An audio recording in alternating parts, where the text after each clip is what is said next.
Thanks for coming in and talking about Bozeman Trail with me today. One of the things I'm really curious about is, the trail for me is a corridor through most of Wyoming especially, and we've had at least 3 starting jump off points between Glen Rock and Casper, Wyoming.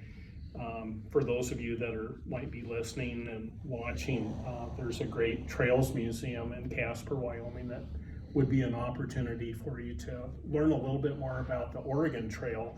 And they are missing some of the history on the Bozeman Trail. And so, Mike, I'm hoping that maybe we can talk a little bit about the jump off point and what that looks like. Well, we certainly need to get more information in that fantastic museum over there about the Bozeman Trail.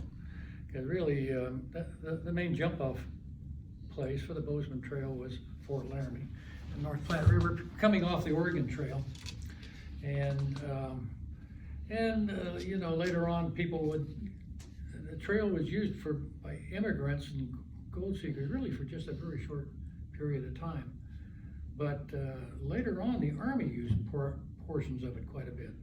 Up until 1875, Crook brought a whole troop of soldiers chasing down Crazy Horse, trying to capture Crazy Horse, who was off the reservation, and attacking in the summertime civilians and Army entities. So they were trying to catch those Indians in the wintertime.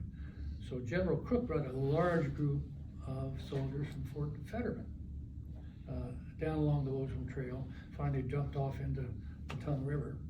So, and then down through the years, the Bozeman Trail location, and good gosh, we got county roads on portions of the interstate highway is on portions of the Indians were following, I think, wildlife trails, and then Bozeman was following the Indian trails, and then the counties were following following those trails, because the trails are in logical locations to travel.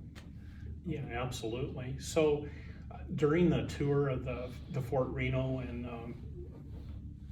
in outside of KC, Wyoming, to me it's a corridor for most of that you think about oxen, horses, mules, and needing to graze pasture, right? It seems like about 3,500 people had traveled over the trail during that 3 or 4 year corridors. That seem to be about what you're... That's actually not that many people. Sometimes, some years the trail was very heavily used, one wagon train right after another. But with them, they would bring hundreds of oxen to pull the heavy mining wagons. And some of the immigrants would bring a lot of cattle. So you have the idea of these peaceful pioneers sitting in their wagons going across the beautiful countryside. No, it was hard. And they had to be concerned about where are we going to find enough grass and where are we going to find enough water for our stock, or are we going to lose our stock along the way. And by the way, there's Indians here that are kind of ticked off at us. They really don't want us here. And so this was real hardship. And we have to cross rivers, and people drowned, and they did. And so this was not an easy path for people to go. It's a beautiful place to be now along this trail. And it is a corridor with one wagon behind the other, the dust coming up. You'd move out and take a little different route if you could find a different way to go. Then you'd kind of constrain where you had a specific place. You had to wedge your way through. Those wagons would come together again. But it is definitely a corridor, Steve. As you point out, it's a corridor. Mike, I think Hollywood is kind of everybody's version of what these wagon trains look like, and you see 2 people riding on the buckboard up front. What was the reality of life along the trail? Reality is everybody was working. The women may have been churning if they had a milk cow. And there weren't a whole lot of families. Some wagon trains had, I think there was one wagon train that had like 30 families with kids and so on. But mostly it was men, and everybody was working. You're herding the cattle, you're fixing the wagon. You think you break a wheel out there in the wilderness on a wagon. These guys had a way of being able to check that, get that wheel off and get it fixed and get it put back on. Being out there alone with a broken down wagon was not a desirable place to be.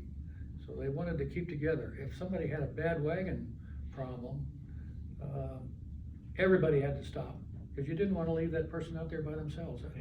That may have been a life-threatening situation. So they kind of kept together. Here in Billings, well, over in Prairie Creek, one of the wagons lost a wheel over there, so they had to spend a half a day, the whole wagon train stopped before they came over the South Hills to get that wagon fixed. But people weren't just sitting around while that was going on. The women were working. The men actually caught big trout in Prairie Creek. They went out in diaries, you can see where the men caught big trout in Prairie Creek. Then they came over through that rough country. There's one place where kind of a neat quote for a guy coming down through the South Hills.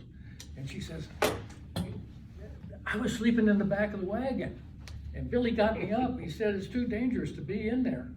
And I got out, and it looked like the wagon could fall off the east side of this ridge. So occasionally some of the people could ride in the wagon. That wagon train got over here, and the dogs, they had dogs. We all love our dogs. They like their dogs too.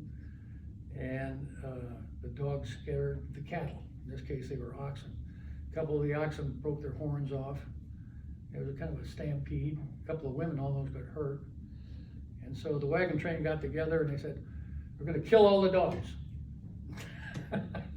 No, that's not the way it was gonna work. They separated though. They separated, exactly. So you had one wagon train with dogs and one that didn't. So at any rate. Maybe that's where the saying came from, for the dogs or something, I don't know. I don't know. This is for the dogs, maybe then. So Mike had referred to the South Hills area, which is where the oldest motocross in the country is held annually. So I serve beer out there as well. I know all those minute facts for Exchange Club, but I can't imagine Mike coming down those hills. So how did the wagons get down South Hills and some of those real aggressive slope places along the trail? They had and I don't know whether they did it coming down through the South Hills or not, but they had a way of what they called rough locking the wagons, and a couple of ways of doing that. They put the chains around the back wheels so they wouldn't turn, so the horses would have to almost drag the wagon down these steep hills, but you could control it that way. Another way was to put rods between the back wheels so they couldn't move. And they didn't trust their brakes either, if they had brakes on those wagons. Not all of them had brakes. And then if there were timber, they might cut a big log and tie that on behind the wagon. Over at Sanborn Hill, why they came over that country, I don't know, but they came over to this really steep place, as steep as a cow's face. And they buried a post on the top of the hill, and they tied their ropes together, and they hooked ropes onto those wagons, took the horses off, and the cowboys and the immigrants would get on the front of those wagons and guide them down, and somebody would be letting them down by the ropes. We did that on our wagon train. We tried it, see if it would work, and it actually did work. We had to somebody took the post that was there through history. We had to replant a new one, but it actually worked. You could do it. Well, I've heard there's a tree over on the Stillwater River that was supposedly one of these posts, but I don't know if that's the one that got taken. Okay. And that's the one we had to replant. There you go. So we've had a replacement. We've had a replacement, whether it's still there. Yeah. I don't know. That makes sense.